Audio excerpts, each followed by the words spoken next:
She hears a short cry, cut by the wind. In 10 steps, the water turns to silence, stops at the bank. The river gleams but lies. Under the film of mud, something slides. Fresh footprints vanish where the sand gives way. Life is decided here. One sip of water, or one body less. Today we'll show why it's not the crocodile that kills first. It's the error made before you see the river. Eastern Africa. The savanna breathes hot dust and tall grass that cuts the light. Through the middle, a crooked river stitches the land with threads of clay. It is source, road, and judge. When it swells, it tears banks away. When it shrinks, it becomes a shallow trap that fools a thirsty eye. Has seen a little more than 20 wet seasons. Bones light, arms long, hands mapped by scars already healed. Her face carries heavy brow ridges, a receding chin, a broad nose for dry air. No ornaments, skin dusty, hair damp with sweat. She has learned to survive by noticing what most never see. 8 walk with her, 3 adults, 4 youths, and a child. Bodies short and sturdy, posture slightly bent, low steps. They talk with gestures. A closed fist means wait. 2 fingers pointing down mean silence. No one leads by force. The guide is the one who observes most. Their tools fit the palm. Stone flakes struck from dark cores, sharp enough to cut fibers, open roots, scrape meat.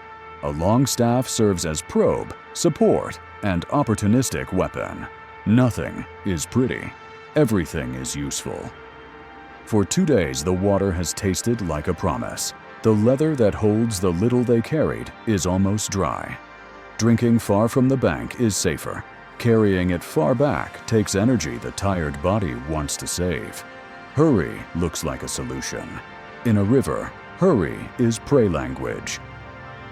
Signals arrive to nose and ear. The smell of distant rain, sweet and metallic, announces changes that aren't here yet. Big birds go quiet all at once. The wind brings splinters of sound that don't fit the afternoon. A muffled thud, a lone splash in the wrong place. Those who wait still notice these breaks. Those who arrive fast only want to see water.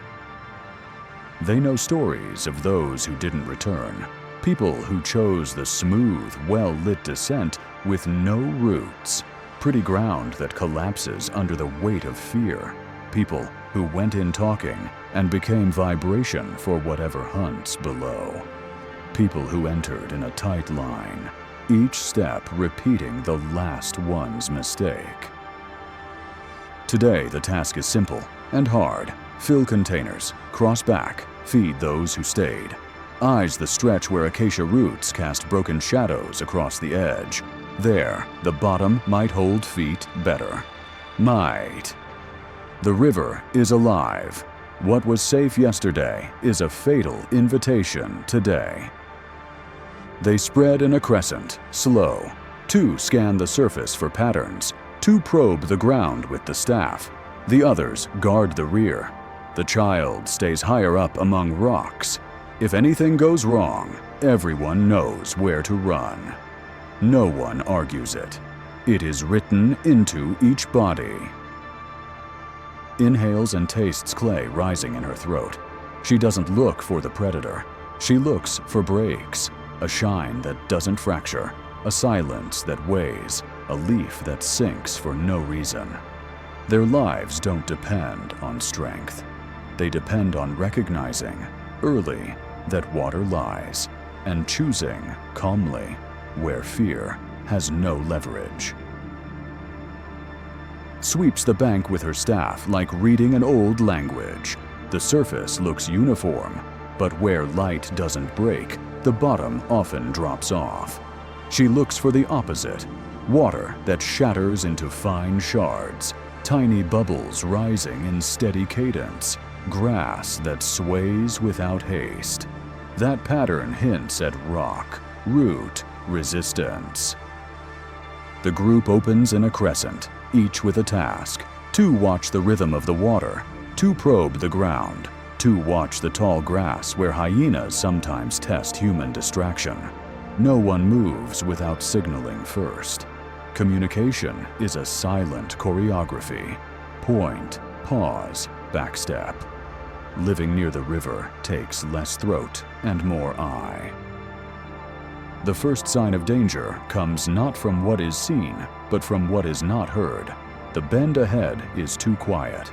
Where water birds usually argue the afternoon, there's a heavy, rounded silence, as if the air were pinned from below. Long silence is the kind of shadow the ear sees before the eyes. Shifts the route in 2 steps. She tests the shallows with short taps, always before the foot. The staff sinks, returns, sinks, sticks, sinks and disappears a hand's length more than it should. The bank collapses from within like hollow bread. It's the kind of trap that drops you without a snap.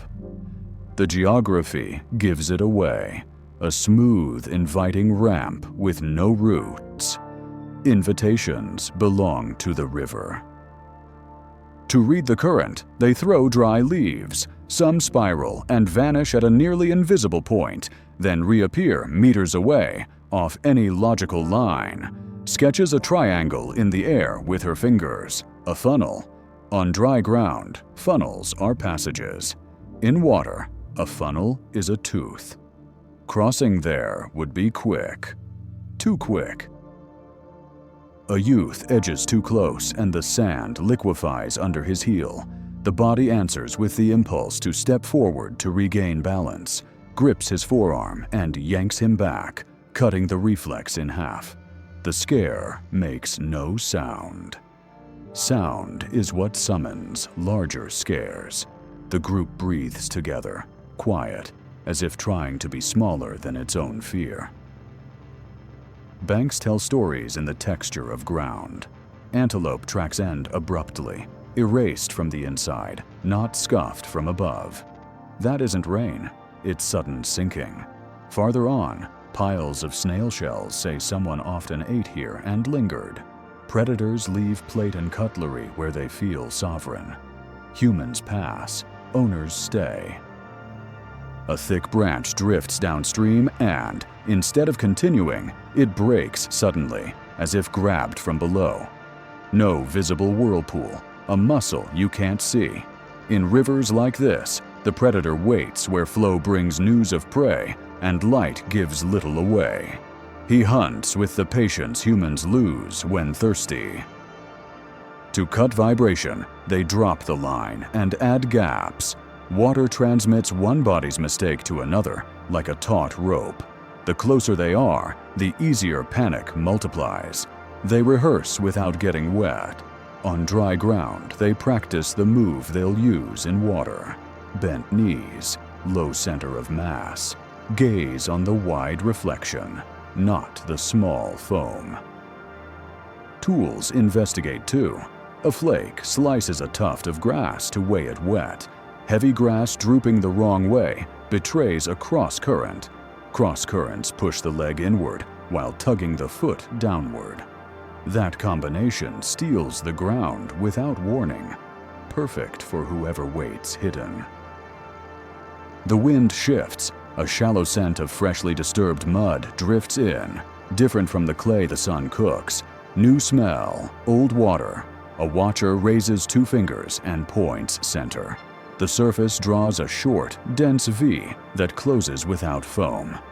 Not a fish. Fish cuts thin and leaps. This bows thick and vanishes. The message is ancient. He is there. Even so, not every presence is a set ambush. The predator reads the river as they do. He picks angle, depth, shadow. If the group understands the invisible map first, where water pushes, where it holds, where the bank supports, there's a path. What kills is not the encounter. It's the encounter in the wrong place. Walks a few meters upstream, hunting contrast. Different sound, different texture, different light. Where acacia roots dig in, the water forms small stair steps of weak foam. Steps mean friction. Friction is a friend to those who don't want to slip. She plants the staff, feels rock, feels nerve. The group pivots with her like a school of fish. To confirm, they tease the river. Carefully, they toss a bundle of twigs tied with fiber. It floats, hesitates, nudges, stops. It doesn't disappear. It's a non-event, and non-events are gold when water lies. A path begins to outline itself, but it is only a draft. One test remains. Learn whether the silence is empty or owned. So they wait. 1 minute, 2. Time here measures more than distance. The silence doesn't change weight. The surface doesn't repeat the V. Birds return to argue on the branch. The world resumes its ordinary noise, drags her fingers through the sand, and scratches 3 short, parallel lines. Not words, reminders. The crossing hasn't begun, but the decision is almost made. The river won't change for them. They will change where they touch the river. It isn't about strength. It's about seeing first. The river stays the same, changes how she meets it. A few steps from the quiet bend, she finds a section that resists. Acacia roots reach into the water like fingers, breaking the current into small steps. Where light fractures into tiny shards, the bottom tends to hold. Where light is too smooth, ground usually fails. She plants the staff and feels rock. The sound traveling up her arm is short, dry, trustworthy. Around it, tiny bubbles rise in a steady rhythm. When time is regular, surprise is usually lower. The group pivots with her. The crossing won't happen where the body wants. It will happen where the river loses leverage. In the wet sand, she scratches 3 parallel marks. Not ornament. Order. Rule 1. The water lies. Test the ground. Staff first, body second. 2 firm taps. If the tip disappears without resistance, step back. The bank isn't a line, it's a transition zone. Treating the edge like solid ground makes you vanish without noticing. The staff is the eye that sees below. Rule 2. Praise silence, hunter's step. No voice, no tight file, no long strides. One at a time, knees bent, weight split between foot and wood. In water, hurry is noise. Noise is a map for what waits still. Silence isn't the absence of sound, it's control of the body.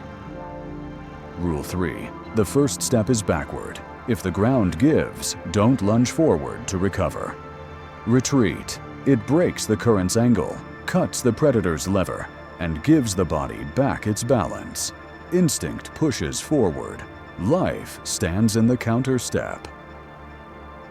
She points to the entry, one arm upstream of the roots, where the current hits and loses strength.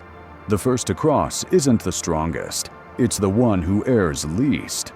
The second waits, 2 body lengths behind. The rest watch the surface and the brush. Each gesture is an old agreement. A thick branch drifts midstream, and for a breath, speeds up. The surface draws a short, heavy V that seals without foam. Doesn't try to spot the animal. She reads its signature. The predator has shifted, nudged by vibration the group didn't make. Confirmation arrives. Silence also moves monsters. She tests again. Staff, rock, pause. That section holds. Hand signal, now. An adult steps half a pace down, braces the staff against the roots, transfers weight. The water bites his ankle but doesn't tear him off. One more short step. Pause. From the bank, watchers read the surface like they read a sky. Any break in shine becomes a command. On the third step, the sand gives a hand's length more than expected. His knee sinks, Before the body lunges forward for balance, hooks his forearm backward, and the staff finds rock again. The mistake appears and dissolves in the same second. Failures here aren't drama. They are fine-tuning. On the far side, the bank rises firm. Roots become stairs. Whoever crossed turns watcher, widens the field, guards the next. The river still hides what it is, but for a moment it forgets to lie where the group decided to listen. The turn has no trumpets. It has procedure. The danger is intact. The difference is this: the place for error has been removed from the path. The first one in feels the river bite his shins and answers not with strength, with shape. Staff, half step, pause, body low, weight divided, eyes sweeping the shine like searching for fractures in a cracked mirror. The second waits 2 bodies back, ready to retreat if the water's pattern changes. No one pushes anyone. Here, hurry is just another name for fear. Moves along the flank, staff always ahead of foot. Where the tip hits rock, she advances. Where the tip vanishes, she backs a hand. The crossing follows the invisible map the roots created. Tiny steps that split the current, small bubbles rising in one tempo. Regularity promises ground. Irregularity invites the unknown. Midway, the bank takes a short bite. An adult's knee sinks deeper than planned. Instinct demands a forward shove. The rule answers back. Her arm finds his. The body's angle changes. The current loses its lever. The staff finds purchase. The error flashes and dies like a spray. This is how you win here, not with heroics, but with small adjustments made at the exact second. One by one, they reach the far side. They don't celebrate with shouts. Those who live by silence learn to thank in silence. The rough containers, shell, fiber, leather, fill slowly. No one turning their back to the water. Drink only off the risk line, facing the river. Improvised weapons in hand. Relief is not a license to drift. Before leaving, scratches 3 parallel marks into the sand. Not a pretty message, a compressed memory. Test. The staff sees what the eye can't. Silence. The body speaks low, not to become news. Retreat. The first step of survival doesn't always point forward. They take the solid path home, saving strength for the return. In the distance, the savanna resumes its normal noise. Birds litigate. Insects buzz. Wind whistles in thorns. The river is the same, but they are not. Now there's a procedure that takes luck out of the equation.